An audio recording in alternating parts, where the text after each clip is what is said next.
할렐루야, 할렐루야. 은혜의 자리에 나오신 우리 성도님들 환영하고 축복합니다. 우리 옆 사람과 인사하겠습니다. 꽃이 폈습니다. 네, 꽃이 폈습니다. 네, 하나님께서 우리의 삶에도 꽃 피워주실 줄 믿습니다. 이 시간 주 안에서 열매 맺기 원하는 우리 영도 지체들을 서로 축복하며 찬양하겠습니다.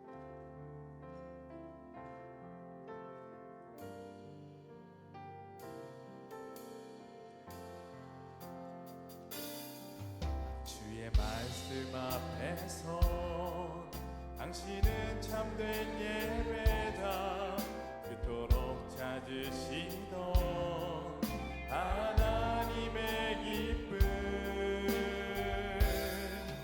이 세상을 향한 거룩한 생명빛 되어 이 세상을 위한 구원의 소망 되어 영원한 하나님의 나라 함께 세워가 그 서로를 보며 축복하겠습니다. 주의 부르심 따라 당신의 삶을 드릴 때 세상은 당신 안에서 주의 영광 보리라.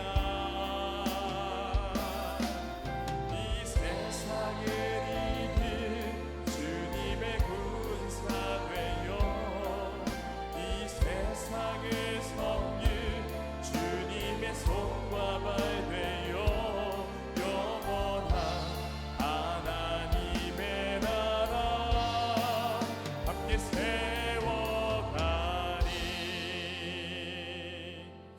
이 시간 자라나게 하시는 이는 오직 하나님이시라고 말씀하셨습니다. 하나님께서 우리의 삶에 꽃 피우시고 열매 맺게 하여 주시기를 간절히 바라며 기도합시다. 하나님, 우리 삶을 붙들어 주시고 인도해 주시옵소서. 주님, 우리 안에 뿌리 내린 옛사람의 모습이 있습니다. 주님, 우리를 불쌍히 여기사 우리 가운데 열매 맺을 수 없도록 하는 그 죄의 뿌리를 모두 제거하여 주시옵소서. 하나님이 베푸시는 은혜에 응답하는 인생이 되게 하여 주시옵소서. 이 시간 우리 회개와 성령님의 은혜를 간구하며 나아가도록 하겠습니다. 다 같이 기도합니다. 하나님 아버지, 이 시간 우리가 기도로 나아갑니다. 하나님 오직 자라나게 하시는 이는 우리 하나님이시라고 말씀하셨습니다.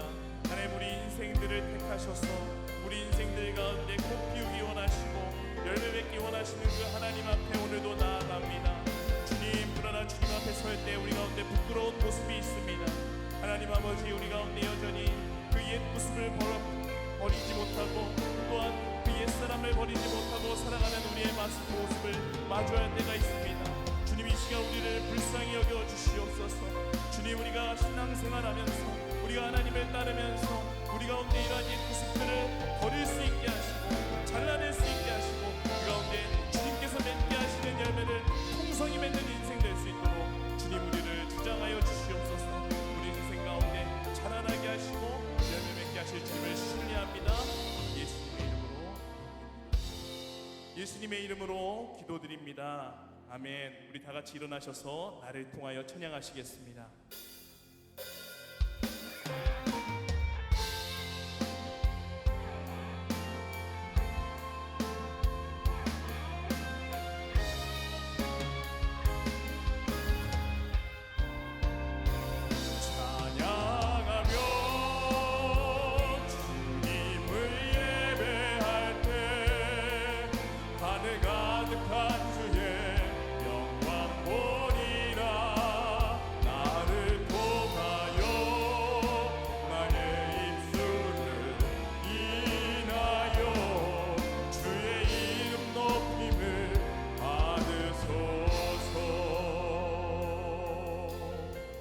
지금 서 있는 이곳에서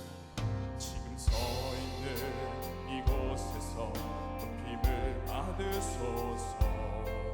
내가 밟는 땅 주님의 땅이니 하늘이 주의 이름 높이 올리며 넓은 바다가 주를 노래해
우리에게 봄을 허락하신 주님을 우리 함께 같이 찬양하도록 하겠습니다.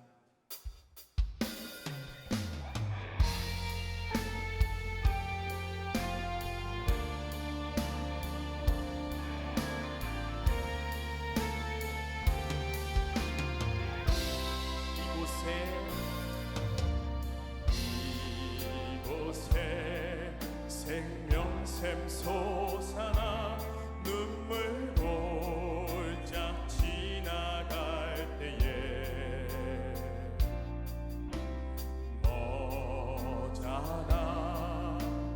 열매 맺히고 웃음소리 넘쳐나리라. 꽃들도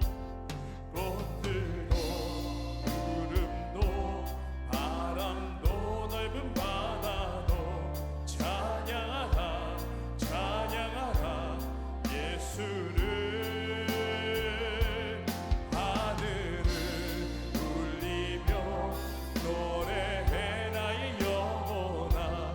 은혜의 주 은혜의 주 은혜의 주. 이곳에 생명샘 솟아나 눈물 골짝 지나갈 때에 머자나 열매 맺히고 웃음소리 넘쳐나리라. 꽃들도 구름도 바람도 넓은 바다도 찬양하라 찬양하라 예수를. 하늘을 울리며 노래해 나의 영혼아. 은혜의 주 은혜의 주. 우리 목소리 높여 이 절을 고백합니다. 그날에 하늘이 열리고 모든 이가 보게 되리라. 마침내 꽃들이 피고 영광의 주가 오시리라. 꽃들도 구름도 바람도 넓은 바다도 찬양하라 찬양하라 예수를. 하늘을 울리며 노래해 나의 영혼아. 은혜의 주 은혜의 주 은혜의. 꽃들도 구름도 바람도 넓은 바다도 찬양하라 찬양하라 예수를.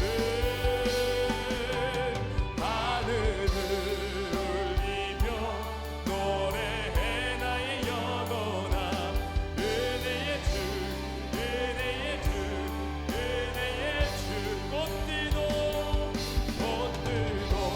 구름도 바람도 넓은 바다도 찬양하라 찬양하라 예수를. 하늘을 울리며 노래해 나의 영혼아. 은혜의 주 은혜의 주 은혜의 주. 아멘.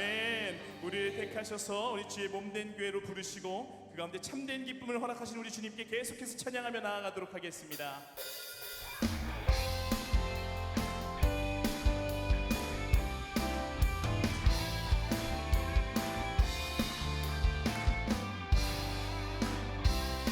오라 우리가 여호와의 산에 올라 하나님의 전에 이르자. 오라 우리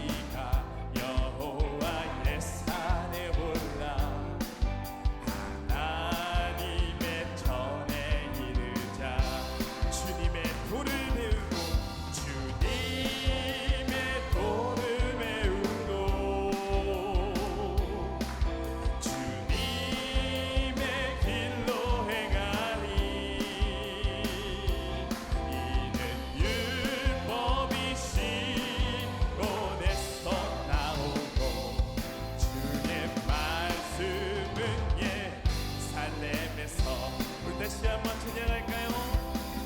오라 우리가 여호와의 산에 올라 하나님의 전에 이르자.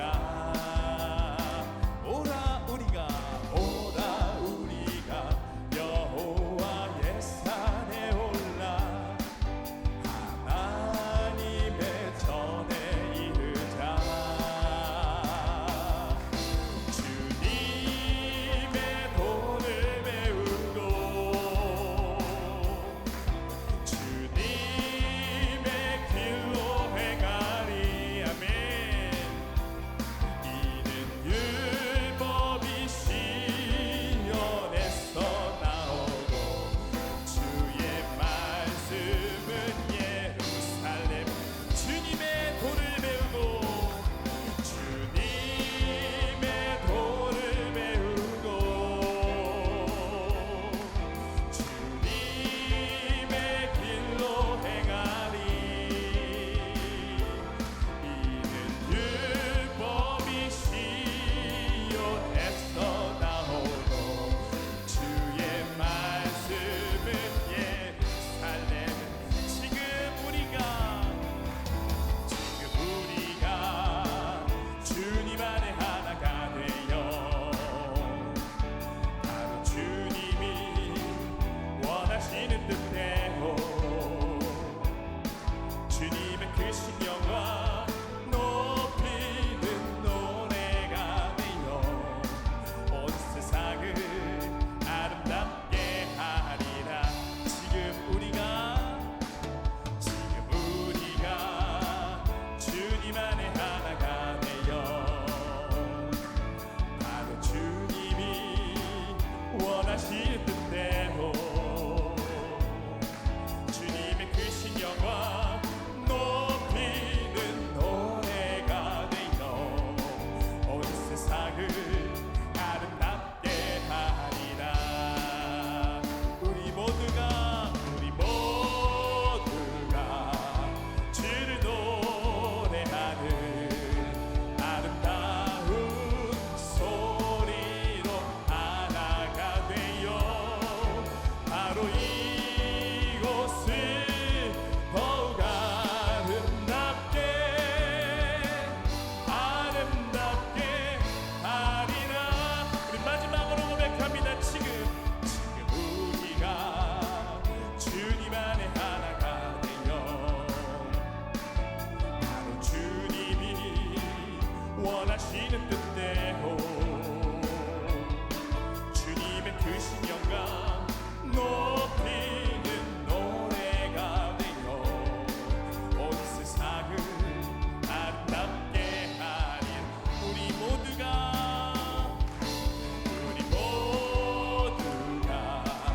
주를 노래하는 아름다운 소리로 하나가 되어 바로 이곳을 더욱 아름답게 하리라. 바로 이곳을 더욱 아름답게 하리라. 아멘. 우리를 택하셔서 주님의 몸된 교회로 부르시고 그 가운데 참된 기쁨을 허락하신 우리 주님께 감사와 영광의 박수 올려드리겠습니다. 아멘. 네, 우리 자리에 앉으실까요? 그렇습니다. 주님이 우리를 택하셨습니다. 주님이 우리를 부르셨습니다. 택함 받은 저와 여러분을 하나님께서 책임지시고 인도하여 주실 줄 믿습니다. 이 시간 우리를 자녀 삼으신 그 하나님을 신뢰함으로 같이 찬양하겠습니다.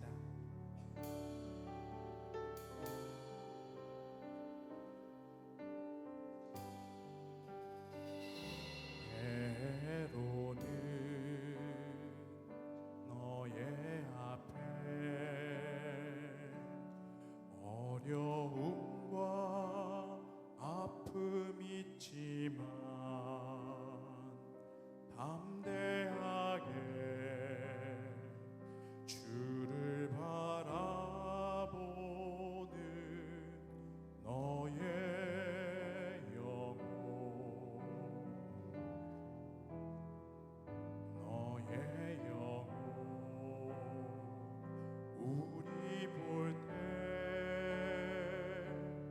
얼마나 아름다운지 너의 영혼 통해 큰 영광 받으신 하나님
낭망할 때,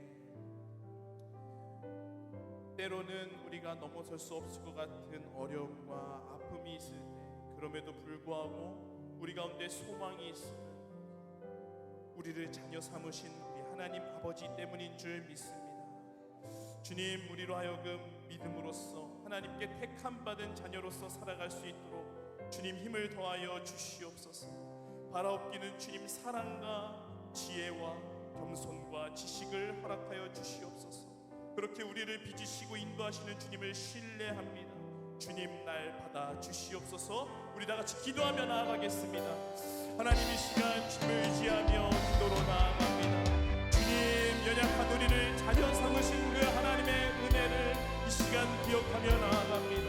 하나님 아버지, 어떠한 공로도 어떠한 자격도 없지만 하나님께서 우리를 위하여 예수 그리스도를 보내주셨고 그 가운데 우리를 값주고 사시어 주님 자녀 삼아 주셨습니다. 하나님, 그 놀라운 하나님의 은혜를 기억하며 주님, 그 우리를 자녀 삼으신 그 하나님 아버지를 의지하며 이 세상 살아갈 때 주님, 우리 가운데 맺어야 할 열매를 맺게 하옵시고 우리를 통한 주님의 역사가 주님 우리의 지경 가운데 일어날 수 있도록 도와주시옵소서.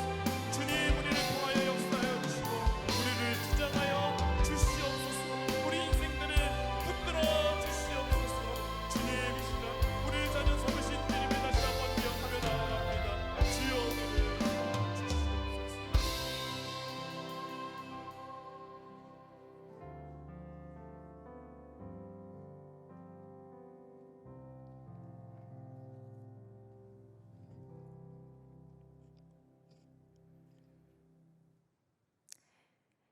하나님의 은혜와 긍휼을 구하며 오늘 이 예배의 자리로 나왔습니다. 오늘 이 자리에서 모두가 모여서 함께 기도하고 찬양할 수 있도록 해주셔서 감사드립니다. 지난 한 주간 저희의 삶을 돌아보면 어려운 상황에서 혼자 판단하고 나아갔으며 주위를 돌아보고 어려운 자를 도와야 했음에도 스스로를 돌보느라 주위를 돌아보지 못하였습니다. 내가 필요할 때만 하나님을 부르고 기분에 따라 행동한 모습을 보았습니다. 부족한 저희의 모습을 용서하시고 말씀대로 살 수 있도록 해주세요. 사랑의 주님, 저희의 연약한 마음을 주께 맡깁니다. 예배의 시간을 통해 겸손한 자세로 주위를 돌보고 일상의 근신 대신 매 순간 기도하는 삶을 살 수 있도록 해주세요. 특히 몸과 마음이 아픈 성도들을 위해 기도합니다. 아픈 몸을 낫게 하여 주옵시고 아픈 마음에 기도와 찬양이 가득하도록 해주세요. 그를 통해 회복되는 삶을 살 수 있도록 지켜주세요. 말씀을 전하시는 목사님과 함께하여 주옵시고 말씀을 듣는 성도들에게 그 말씀을 잘 듣고 행할 수 있도록 하여 주시옵소서. 이 자리에 함께하여 주심을 믿습니다. 이 모든 말씀을 예수님의 이름으로 기도드립니다. 아멘.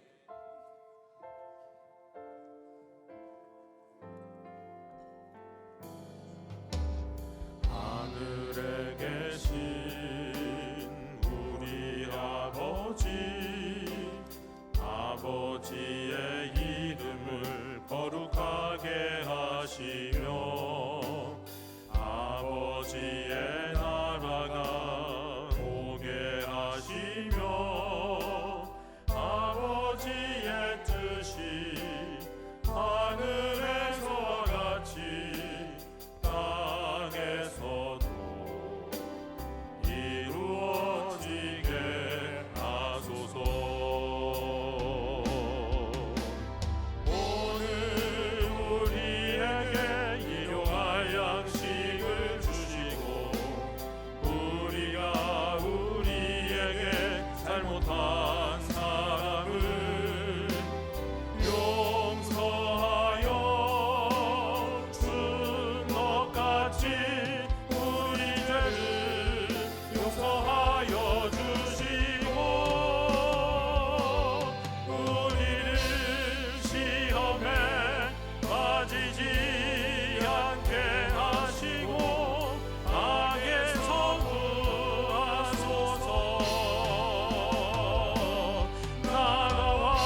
교회 실천을 전달해 드립니다. 먼저 앞뒤 좌우에 계신 분들과 함께 평화 인사를 나누시겠습니다. 주님의 평화를 빕니다.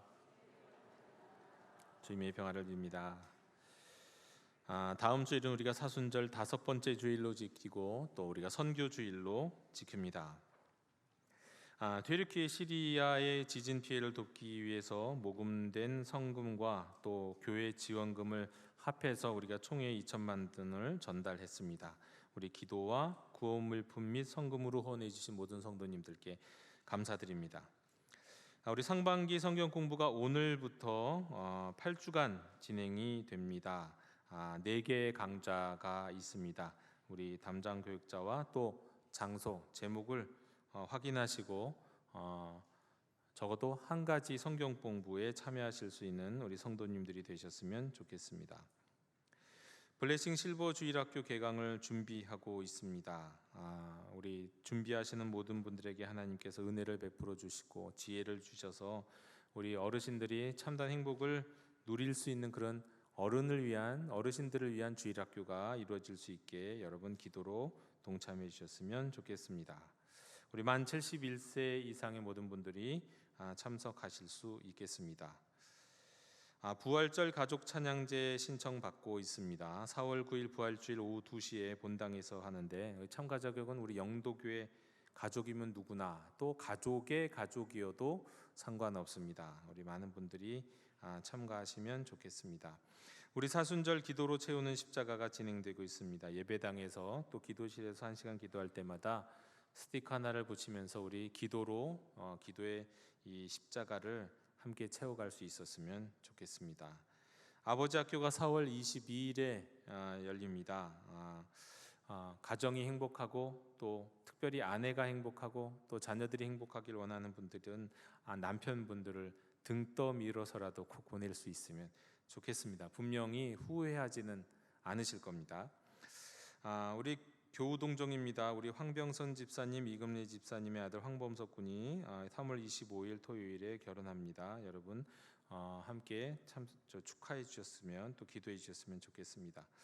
우리 그 외에 여러 가지 동정 모임 및 안내는 광고와 주보를 참고해 주시기 바랍니다. 이상으로 교회 실천을 모두 전해 드렸습니다.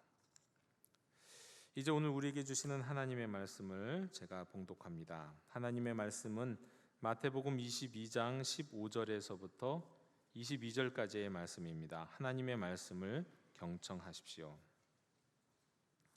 이에 바리새인들이 가서 어떻게 하면 예수를 말의 올무에 걸리게 할까 상의하고 자기 제자들을 헤롯 당원들과 함께 예수께 보내어 말하되 선생님이여 우리가 아노니 당신은 참되시고 진리로 하나님의 도를 가르치시며 아무도 꺼리는 일이 없으시니 이는 사람을 외모로 보지 아니하심이니이다. 그러면 당신의 생각에는 어떠한지 우리에게 이르소서. 가이사에게 세금을 바치는 것이 옳으니이까 옳지 아니하니이까 하니 예수께서 그들의 악함을 아시고 이르시되 외식하는 자들아 어찌하여 나를 시험하느냐 세금 낼 돈을 내게 보이라 하시니 데나리온 하나를 가져왔거늘 예수께서 말씀하시되 이 형상과 이 글이 누구의 것이냐 이르되 가이사의 것이니이다. 이에 이르시되 그런즉 가이사의 것은 가이사에게 하나님의 것은 하나님께 바치라 하시니 그들이 이 말씀을 듣고 놀랍게 여겨 예수를 떠나가니라. 아멘. 예수님은 예루살렘에 들어가시면서부터 대제사장을 중심으로 한 성전 지도자들의 레이더에 포착이 되셨습니다. 유월절을 위해서 예루살렘 성전을 찾은 순례자들이 인산인해를 이루면서 예루살렘 성으로 들어가는 가운데 우리 예수님은 유독 나귀 새끼를 타고 입성하시는 것부터 스가랴의 선지자를 많은 사람들로 하여금 떠올리게 하셨고 또 많은 사람들이 예수님을 호산나 다윗의 자손이여 찬송하리로다 소리 지르면서 또 겉옷과 나뭇가지를 펴면서 그분을 개선 장군처럼 환영했기 때문에 그렇습니다. 그야말로 많은 사람들이 예수님을 메시아라고 로마의 압제로부터 이스라엘을 구원할 분으로 맞이한 겁니다.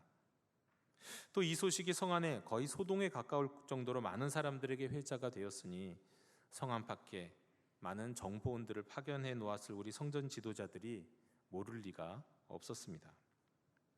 그러나 이런 소동이 그를 맞이하는 무리들이 주로 일으킨 것이라고 한다면 진짜 소동은 예수님이 직접 일으키셨습니다. 성전에 들어가셔서 이방인의 뜰에서 재물을 매매하는 이들을 내쫓고 환전상들의 자리를 둘러 엎으셨기 때문입니다. 당시 선정뜰에는 이 독점적인 판매와 환전이 이루어지고 있었습니다.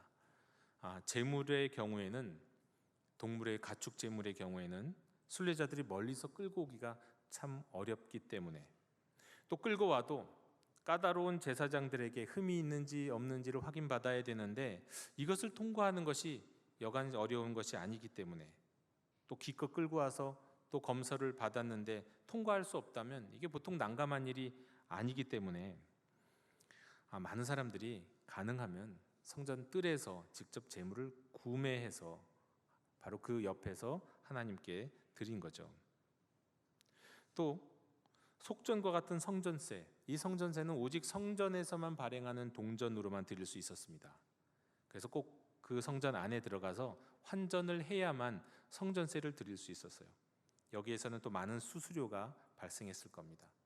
때문에 이렇게 환전하는 사람들이든 재물을 파는 사람들이든 다 자릿세를 냈을 것이고, 이러기 위해서는 성전 지도자, 특별히 대제사장과 제사장들에게 허가를 받고 이런 일을 행한 것입니다. 그런데 예수님이 그런 이들을 내쫓고 그런 이들의 상을 뒤엎었다는 얘기 뭐냐면, 허가를 내준 성전 지도자들 자신들의 입장에서 보면 자신들의 권위와 권한을 무시하고 도전한 것이나 다름없는 행동으로 보였기 때문에, 어떻게 보면 예수님은 이때는 본인이 직접 소동을 일으키신 것이다, 이렇게도 말씀드릴 수 있겠습니다. 그래서 대제사장과 장로들이 성전에서 가르치시고 있는 예수님 앞에 나와서 당신이 도대체 무슨 권위로 이런 일을 하느냐고, 그 권위를 누가 주었냐고 물은 겁니다. 성전에 있는 여러 가지 재물들, 판들을 다 뒤엎는 일들, 그리고 여기서 가르치는 일들, 도대체 누구한테 허락을 받고 있느냐?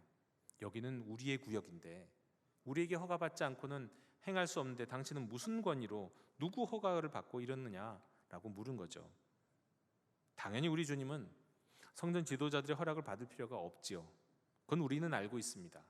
그분은 성전의 주인이신 하나님의 아들이시고, 아니 예수님이야말로 참 성전이신데, 그리고 말씀 그 자체이신데 누구에게 허락을 받고 그 말씀을 전하고 가르치시냐고요. 그럴 필요가 없는 분이죠. 오늘의 말씀은 그 다음에 이어지는 또 다른 말씀입니다. 성전 지도자들이 아닌 또 다른 권력자들이 예수님을 올무에 빠뜨리기 위해서 지금 작당하고 나오는 장면입니다. 마가복음에 따르면, 또 오늘 마태복음에 따르면 두 부류의 사람들이 계략을 모의하고 함께 실행합니다. 첫 번째 부류의 사람들은 바리새인들입니다. 그들은 이스라엘에서 존경받는 지위를 가진 사람들입니다. 율법에 정통한 바리새인들입니다. 그들 가운데서 많은 사람들이 또 랍비로 불리기도 하는 그런 사람들이었습니다. 그런데 아마도 그렇게 율법에 정통한 바리새인들 가운데서도 선별된 토론 능력자들이 아마 파견됐을 겁니다. 또 한 부류는 헤롯 당원입니다. 헤롯 당원이라 하면 헤롯 가문의 정권 유지를 적극적으로 도우면서 로마와 돈독한 관계 속에서 정치적인 목적을 이루는 그런 사람들이었습니다. 바리새인들은 예수님을 율법의 올무에, 헤롯 당원들은 예수님을 로마 입장에서 정치적인 올무에 빠뜨리기 위해서 서로 힘을 합했습니다. 평소에는 결코 서로 함께 어울릴 수 있는 그들이 아니었어요. 하지만 이 나쁜 일을 위해서, 악한 일을 위해서는 힘을 합쳤습니다. 어느덧 예수님은 이스라엘의 성전 지도자인 이 대제사장, 제사장, 장로들, 바리새인, 사두개인, 서기관, 헤롯 당, 거의 모든 기득권자들의 공동의 적이 되어 있으셨습니다. 그들의 야합이 오늘 이루어진 거예요. 이 야합의 방식은 이리도 저리도 빠져나갈 수 없는 질문, 그 질문으로 올가매는 거였습니다. 자, 그들은 모여서 처음엔 예수님께 겸손히 나왔어요. 선생님, 겸손히 선생님 부르면서요. 그리고 사탕발림 이야기를 그 다음에 계속 꺼내놓습니다. 당신은 참되시고 진리로 하나님의 도를 가르치시며 아무도 거리는 일이 없으시니 이는 사람을 외모로 보지 아니하심입니다. 여기까지는 좋습니다. 그러나 그 이야기 바로 뒤에 이들은 직진합니다. 자, 당신의 생각에는 어떠한지 우리에게 말해 주십시오. 가이사에게 세금을 바치는 것이 옳습니까? 옳지 않습니까? 주님은 이 질문의 악함을 바로 깨달으셨습니다. 당시 유대인들에게 세금 문제는 정치와 종교가 뒤엉킨 매우 민감한 사안이었습니다. 예수님이 어린 시절에는 이런 일도 실제로 있었습니다. 유대인의 지도자들 가운데 유명한 사람으로서 유다라는 사람이 있었어요. 예수님의 제자 유다 말고요. 그런데 그 유다라는 사람이 이 세금 문제로 인해서 로마 제국에 대해서 반란을 일으켰습니다. 로마는 이 반란을 무자비하게 군대를 동원해서 진압했고, 그들이 가르쳐 준 것은 뭐냐면 세금은 선택이 아니라 의무다. 이 경고의 표지로서 무슨 일을 저질렀냐면 십자가를 여기저기 세우고 그 반란에 참여했던 사람들을 잡아 매달았어요. 십자가에 달아 죽인 겁니다. 이건 무슨 뜻입니까? 만약 세금을 반대하면 또는 반대하는 말을 하거나 동조하면 당신은 십자가에 매달릴 것이다. 이 경고를 한 겁니다. 무시무시한 경고를 한 거죠. 자, 그렇다고 이제 하나님의 나라가 가까이 왔다. 하나님이 다스리신다. 심지어 다윗의 후손 메시아가 왕으로 등극하는 일이 벌어질 것이라고 잔뜩 많은 사람들이 기대하고 있는 그런 상황 속에서 하나님 나라가 가까이 왔는데 하나님 나라가 아니라 로마의 나라, 황제의 나라, 가이사를 위해서 그 우상이 새겨진 세금을 낸다는 거, 이것도 말이 안 되는 거였습니다. 세금을 반대하면 로마에 반대하는 것으로 십자가에 달리게 될 것이고, 세금에 찬성하면 이건 하나님 나라를 거부하는 사람이다 라고 해서 예수님을 향한 그 온 민족적인 관심, 그 민심들이 단번에 돌아서게 될 것이었습니다. 이를 잘 알고 있는 헤롯 당과 바리새인 이 두 진영의 사람들은 예수님이 어떻게 이야기든 몰아붙일 자세였어요. 사실은 헤롯 당 사람들과 바리새인 사람들 이 두 부류도 세금에 대해서 의견이 달라요. 그런데 그건 중요하지 않아요. 예수님을 올감할 수만 있다면. 제자들도 느끼고 많은 무리들도 이것을 느꼈어요. 그래서 모두가 다 예수님의 대답을 숨죽여 기다렸습니다. 말 한마디면 나락에 빠질 수 있는 그런 상황이었어요. 이때 우리 주님은 그들의 간악함, 그들의 표리부동을 향하여 간파하시면서 꾸짖으셨어요. 외식하는 자들아, 어찌하여 나를 시험하느냐? 너희가 지금 나에 대해서 무슨 일을 하려고 하는지 나 다 알고 있다 말씀하시는 거예요. 사실 이런 상황에 처하게 되면 요즘 대한민국의 정치인들이라고 한다면, 만약에 정치인들 가운데 누군가 이런 상황에 처하게 됐다고 한다면 그럴 거예요. 난 기억이 안 나요. 내가 지금 재판 중이라고 해서 말씀드릴 수가 없습니다. 미안합니다. 노 코멘트. 아마 이러면서 피해 갔을 거라고요. 아니 그것이 아니라고 한다 하더라도요, 그냥 고개 숙이면서 아무 말도 하지 않고 차라리 자리를 피하는 것이 그게 그나마 더 나을지도 모르는 상황이었습니다.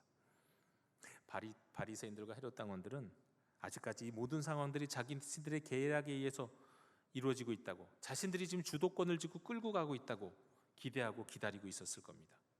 그런데 이 모든 상황을 파악하신 예수님이 주저없이 말씀하시는데요, 그 말씀이라고 하는 게 이 둘 중에 하나에 대한 의견이 아니었어요.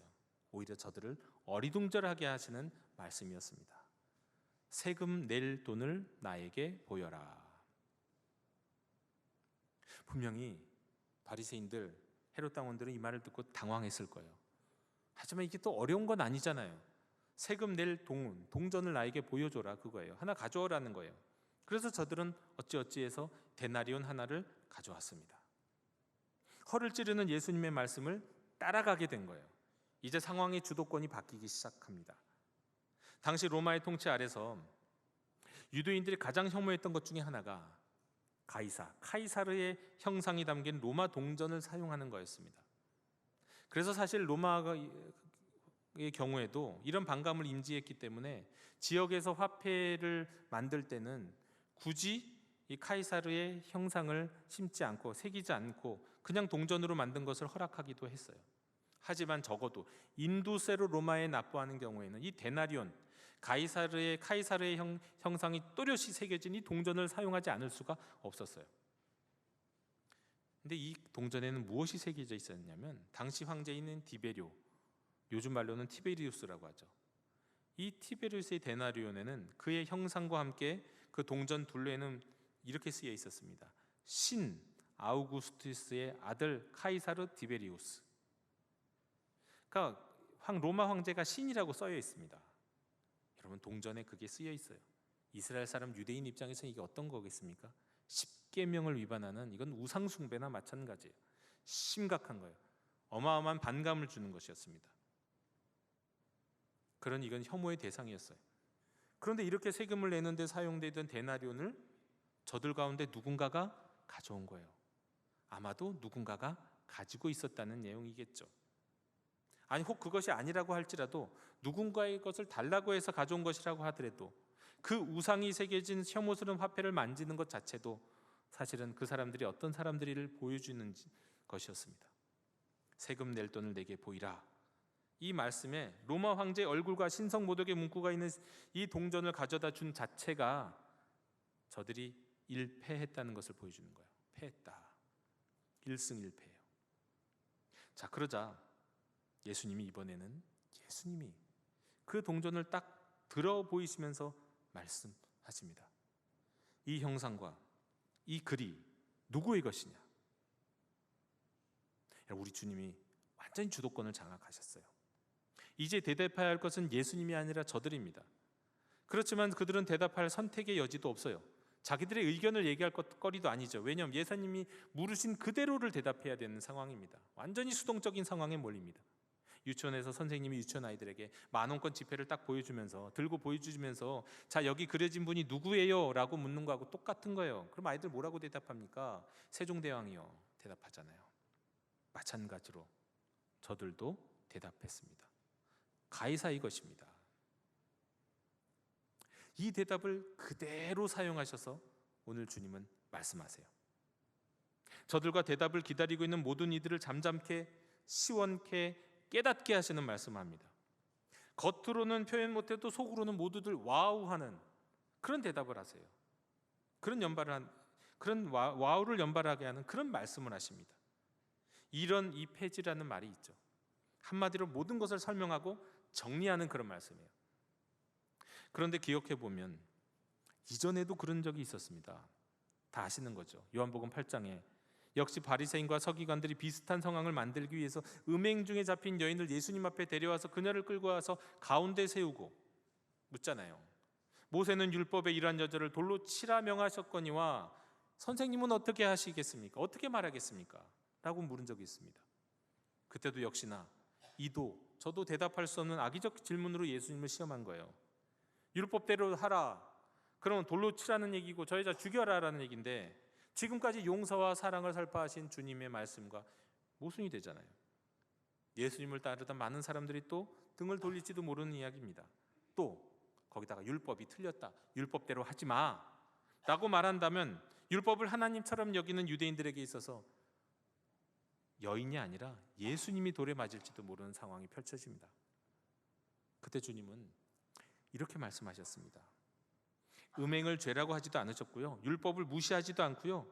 또 율법에 따라 거기 있는 모든 이들이 더 이상 여인을 정죄하도록 놔두지도 아니하시면서 그때도 동시에 이러니 폐지하는 그런 말씀, 모든 상황을 한마디로 정리하시는 말씀을 하시죠. 너희 중에 죄 없는 자 먼저 돌로 쳐라. 마치 그때와 같이 세금을 내야 하느냐 말아야 하느냐 예수님을 공궁에 처하고자 한 이들이 지금 그들 앞에 있는데 예수님은 그들을 향하여 최종적으로 일갈하셨어요. 이건 가르치심이고 이건 꾸짖으심이기도 해요. 뭐라고 말씀하셨습니까? 가이사의 것은 가이사에게, 하나님의 것은 하나님께 바쳐라. 우리 한번 따라해 볼까요? 가이사의 것은 가이사에게, 하나님의 것은 하나님께 바치라. 성경에서 가장 멋있는 말씀 중에 하나예요. 너무 상황도 멋지고 내용도 멋진 말씀이에요. 그런데 이 말씀에 대해서 사실 또 많은 경우 오해도 있습니다. 예로부터 오늘의 이 말씀은 교회 안에서 이런 오해를 받아왔어요. 첫 번째로 정치와 종교를 분리하는 말씀이다. 예수님은 가이사의 것은 가이사에게 돌려주고 하나님의 것은 하나님께 돌려주라 하면서 정교를 분리하신 것이다. 영적인 것과 세속적인 권력을 나눠라. 세속적 권력은 존중하고 영적인 영역과 섞이지 않게 하라라는 정교 분리의 말씀으로 이해하는 경우가 있었어요. 두 번째로 그것보다 조금 더 나아가서 보다 적극적으로 세속적 권력에 대해서 순종하라는 말씀으로도 이해하는 경우가 있었습니다. 로마서 13장 1절에 사도 바울이 각 사람은 위에 있는 권세들에게 복종하라. 권세는 하나님으로부터 나지 않음이 없나니 모든 권세는 다 하나님께서 정하신 바라. 이 말씀과 더불어서 세속적 권력에 순종하라는 말씀이다. 가이사의 것은 가이사에게 바치라고 했잖아. 많은 사람들이 이렇게 이해해 왔어요. 하지만 이 말씀은, 특별히 오늘의 말씀은 이런 주장의 근거가 될 수 있는 말씀은 아니에요. 정치와 종교를 분리하자는 의견이 잘못되었다, 그것이 옳다, 그런 얘기도 아닙니다.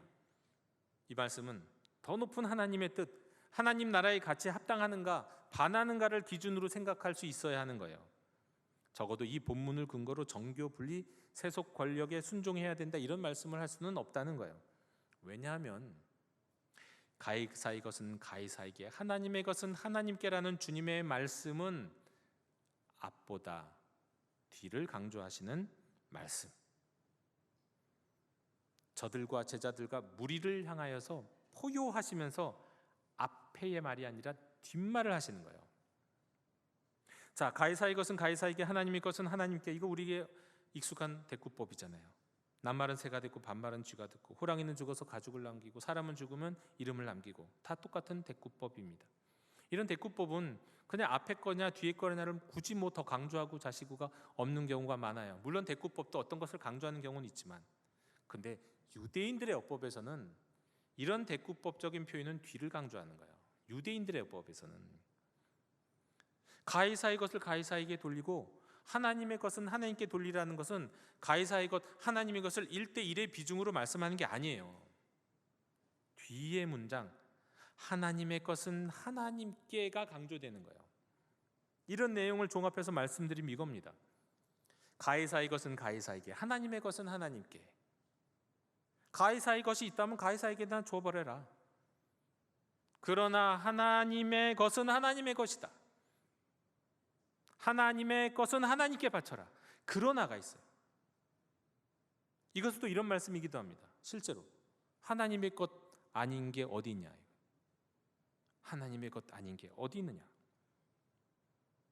여러분, 이 말씀은 또 다른 묵상과 적용으로도 이어집니다. 이게 왜 가이사의 것은 가이사에게라고 말씀합니까? 가이사의 형상이 그려져 있기 때문이에요.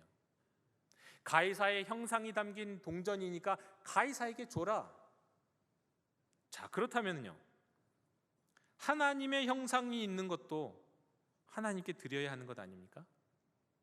하나님의 형상이 있는 것도 하나님의 소유고 하나님께 돌려지는 게 마땅한 것 아닌가요? 그렇다면 하나님의 형상은 우리는 어디서 찾을 수 있습니까? 다름 아닌 우리 아니에요. 사람이잖아요. 하나님의 백성이잖아요. 창세기 1장 27절, 하나님이 자기 형상 곧 하나님의 형상대로 사람을 창조하셨잖아요. 하나님의 형상이 있는 인간은 하나님의 것입니다. 사람은 모두 하나님의 형상이에요. 여러분, 형상이라고 하는 건 물리적인 외모보다는 인간의 정신적, 도덕적, 관계적 측면에서 어떤 부분간에서 하나님을 닮았다는 뜻이에요. 또 어떤 경우에는 하나님을 대리한다는 뜻도 있어요. 오늘의 말씀에 따르면 그 형상이 있는 인류는 하나님의 소유인 겁니다. 그렇다면 우리는 모두 하나님의 형상이니까, 하나님의 소유니까 하나님께 바쳐져야 하는 존재라는 뜻이에요. 동전의 형상이 로마의 황제 거라면 그거 그 로마 황제 거로 하자. 로마 황제에게나 돌려줘 버려라. 그런데 너희는 하나님의 형상이 아니냐. 너희는 하나님의 소유가 아니야. 그런데 너희의 삶을 무엇을 위해서, 누구를 위해서 살고 있느냐. 동전이 동전을 위해 존재하는 게 아니듯 하나님의 형상이 담긴 너희는 너희 자신을 위해 존재하는 게 아니다. 그런데 어찌하여 하나님의 형상, 하나님의 소유인 너희는 너희 자신을 하나님께 온전히 돌려드리지 못하고 있느냐? 라며 지금 일갈하고 계시는 겁니다. 영도교 형제 자매 여러분, 음행하다 잡혀온 여인에 대해서 선언하신 말씀이나 오늘의 이 말씀은요, 단지 악한 자들의 올무에 빠지지 않고 저들의 계략을 피해가는 기가 막힌 지혜로운 말씀 정도가 아니에요. 물론 그런 말씀이지요. 하지만 그 정도가 아니에요. 이 말씀은 피해가는 말씀이 아니라 꿰뚫는 말씀이고 돌파하는 말씀이에요. 최근에 많이 유행하고 있는, 회자되고 있는 영화, 드라마에서 주인공들에 의해서 예배드리는 장면이 희화화되거나, 이건 기본인 것 같아요. 예배를 아주 희화화해요. 뭐 어떤 경우에는 목사 자녀가 사기꾼의 약쟁이로 나오죠. 탈세하는 것도 나오더라고요. 또 보면 음흉하고 악행을 저지르는 사람들은 꼭 십자가 목걸이를 그렇게 달고 있어요. 영화나 드라마에서 그렇다는 겁니다. 또 이단 사이비 교주들의 엽기 행각을 담은 다큐멘터리, 전 보지는 않았어요. 보기는 싫거든요. 내용은 대충 들어서 아는데, 분명 교회는 옛날부터 이들은 이단이고 사이비라고 옛날부터 얘기해 왔는데, 그런데 그들 때문에 교회 이미지도 같이 실추되고 있어요. 지난 주간에는 한 전직 대통령의 손자라는 친구가 자기 가족의 죄를 고백했잖아요. 사실인지 아닌지는 그건 모르겠는데, 다는 제가 판단할 수는 없지만, 근데 중요한 거는 그 방 뒤에 보니까요, 버젓이 십자가가 다 크게 걸려 있어요. 그리고 그 친구 마지막에 뭡니까? 약 먹고 쓰러지면서 경찰에서 잡혀가는 거잖아요. 안 그래도 코로나 팬데믹 가운데 내몰린 교회와 그리스도인의 이미지에, 일상의 삶의 현장에서 내가 그리스도인이고 교회 다니는 사람임을 이거 더욱 드러내기가 어렵게 만드는 이 사회적 분위기였죠. 근데 최근에 또 영화나 드라마는 거기에다가 더 우리를 부담스럽게 합니다. 어떻게 보면 참 많이 오늘날 교회와 그리스도인들이 삶의 현장에서, 일상에서 내몰리고 있구나, 이런 생각이 들어요. 근데 그런 상황 속에서 오늘의 말씀은 우리가 어떻게 살아야 하는지, 무엇이 중요한지 우리 뒤통수를 때리시면서 우리 귀전에서 포유하시는 주님의 말씀이에요. 다른 거 볼 거 없다. 이런저런 사람들의 이야기 귀 기울이지 말고, 이런저런 분위기에 휩쓸리지 말아라. 세상을 탓하고만 있지도 말아라. 가이사의 것은 가이사에게나 돌려줘라. 그러나 너는 하나님의 형상 아니냐? 너는 하나님의 소유가 아니냐? 그렇다면 너는 내 인생을 너를 위해 쓰려고 하지 말고 하나님을 위해서 온전히 바쳐라. 너의 인생의 많은 문제는 너 자신을 위해 살아가려고 하기 때문에 생기는 문제다. 모든 혼란이 거기 있고 모든 어려움이 거기 있다. 내 것 중에서 하나님의 것 아닌 것이 어디 있느냐? 아니, 내가 바로 나의 것, 나의 소유다. 내 인생은 나의 것이다. 나는 너를 위해서 내 아들을, 아니 나를 내어 주었다. 그 피로, 그 희생으로 내가 구속받았고 너는 새 생명이 되었다. 내 안에 깨어져 있던 나의 형상도 회복되기 시작했다.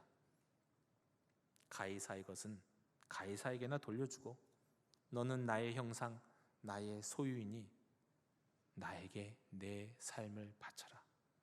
그렇게 할 때 내가 시험을 받으면 내가 능히 너를 도울 것이고 도와줄 수 있고, 내가 너의 목자가 되어서 너를 푸른 초장 쉴 만한 물가로 인도하고 너의 삶에 진정한 자유와 진정한 승리를 주게 될 것이다. 여러분, 가이사의 것은 가이사에게, 하나님의 것은 하나님께. 여러분, 이 말씀은 예수님의 머리에서 나온 말씀이 아니에요. 오로지 자신의 생명을 하나님 아버지를 위해서 바치는 예수 그리스도. 모든 유혹, 모든 시험, 모든 세상의 이야기들 속에서 오로지 하나님 한 분을 주목하고 하나님의 뜻대로 살기로 자기 자신을 바치신 분이, 그런 분만이 하실 수 있는 영혼의 말씀이에요. 이 말씀만이 이렇게 저렇게 우리를 둘러치고 유혹하고 시험에 빠지게 하고 좌절하게 만들고 힘 빠지게 만드는 이 세상의 여러 가지 문화와 현상 속에서 우리를 구원하시는, 우리를 바로 서게 하시는 하나님의 말씀이 되는 줄로 믿습니다. 우리도 이와 같이 되기를 원합니다.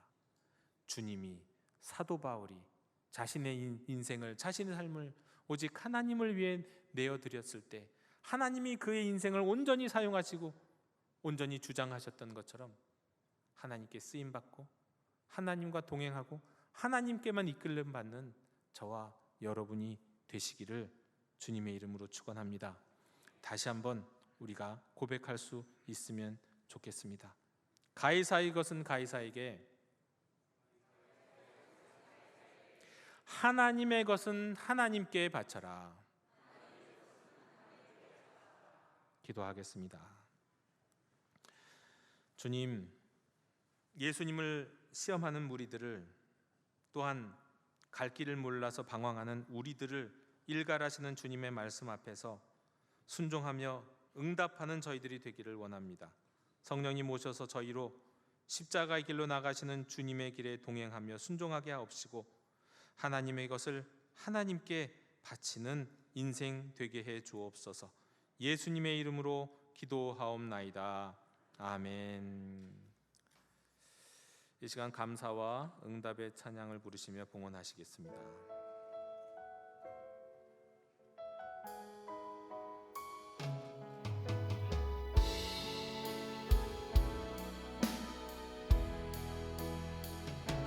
주님 감사해요. 주님 감사해요. 내가 여기까지 온 것도 은혜입니다. 주님 감사해요. 주님 감사해요. 나를 사랑하신 주 사랑 감사합니다.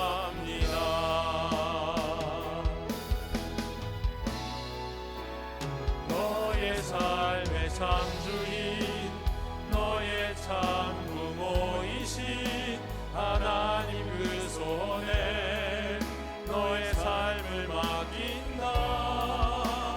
너의 삶의 참주인, 너를 이끄시는 주 하나님 그 손에 너의 삶을 드린다. 하나님 그 손에 나의 삶을 드린다. 주님, 하나님의 것을 하나님께 바치기 원하오며 이 예물을 드립니다. 주일헌금, 감사헌금, 11조와 기타 헌금을, 그리고 말씀 앞에서 저희가 결단과 헌신도 함께 바칩니다.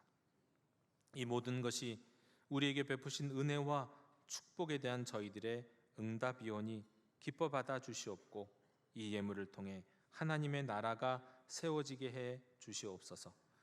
예물을 드리는 저희들의 심령에 시온의 대로가 펼쳐지게 하시어서 일상의 삶 속에서 언제나 속히 주님의 임재 앞에 나아갈 수 있게 해 주시옵소서. 저희들을 복되게 하시옵고 하나님의 형상을 온전히 회복하는 인생 되게 해 주시옵소서. 감사드리며 예수님 이름으로 봉헌기도 드리옵나이다. 아멘. 다 함께 자리에서 일어나셔서 결단의 찬양을 함께 부르시겠습니다.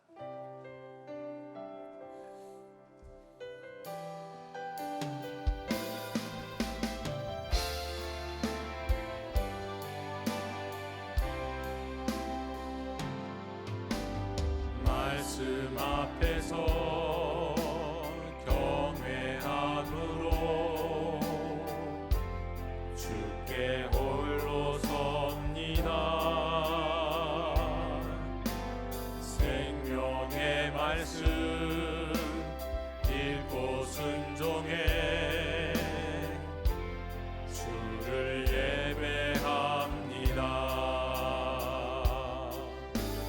기록된 말씀 힘이 있어서 진리로 우리 거룩해 하며 거룩한 말씀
지금은 우리 주 예수 그리스도의 은혜와 하나님 아버지의 크신 사랑과 성령님의 감화 감동 충만 역사하심이 하나님의 것을 하나님께 바쳐드리기 원하는 모든 하나님의 형상, 하나님의 소유된 예배자들 머리 위에 지금부터 영원토록 함께 계시기를 축원하옵나이다.